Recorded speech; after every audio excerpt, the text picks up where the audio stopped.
Guys ಒಂದು site ಹತ್ರ ಬಂದಿದ್ದೆ. ಅಲ್ಲಿ ಓನರಿನ ಕಂಪ್ಲೇಂಟ್ ಏನಂತೆ ಗೊತ್ತಾ, ಎಮ್ ಸ್ಯಾಂಡು ದೊಡ್ಡ ಆಗಿದೆ ಅಂತ ತಗೊಬಂದಿರೋ ಎಮ್ ಸ್ಯಾಂಡನ್ನೇ ವಾಪಸ್ ತುಂಬಿಸ್ತಾ ಇದ್ದಾರೆ. ಇಲ್ಲಿ ನೋಡಿ, ಇದು ಎಮ್ ಸ್ಯಾಂಡು. ಇವಾಗ ಅಣ್ಣ ಹೇಳ್ತಾರೆ ಈ ಥರ ಕಲ್ಲು ಸಿಗ್ತಾ ಇದೆ ಅಂತ ಎಮ್ ಸ್ಯಾಂಡನ್ನು ಮತ್ತೆ ರಿಟರ್ನ್ ಟ್ಯಾಕ್ಟ್ರಿಗೆ ತುಂಬಿಸ್ತಾ ಇದ್ದಾರೆ. ಮತ್ತು ಇಷ್ಟು ಎಮ್ ಸ್ಯಾಂಡನ್ನು ಯಾರು ಗೊತ್ತಾ ತುಂಬಿರೋದು? ಈ ಅಣ್ಣನೇ ತುಂಬಿರೋದು. ಬೆಳಗ್ಗೆಯಿಂದ ಇಷ್ಟೊಂದು ತುಂಬಿದ್ದಾರೆ. ಮತ್ತು ಅಣ್ಣ ಹೇಳೋದೇನೆಂದರೆ, ಆಗಿನ ಥರ ಫುಡ್ ಇದ್ದಿದ್ರೆ ಇನ್ನೂ ತಿನ್ಬೋದಾಗಿತ್ತು. ದಿನ ಹೋಟ್ಲಲ್ಲಿ ತಿಂದು ಸರ್ ಮಾಡೋಕ್ಕಾಗಲ್ಲ ಅಂತ. ಅಣ್ಣ ಹೌದಾ?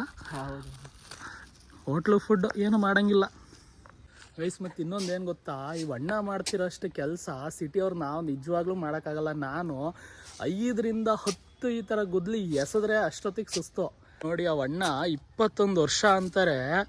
ಅಷ್ಟು ತುಂಬಿದ್ದಾರೆ ಅಂದರೆ ಈ ಹಳ್ಳೀಲಿ ಕೆಲಸ ಮಾಡಿದವ್ರಿಗೆ ಗೊತ್ತು. ಅದು ಆಗ್ಲಿಂದನೂ ಬಂದ್ಬಿಟ್ಟಿರುತ್ತೆ. ಏನಂತೀರ ಅಣ್ಣ?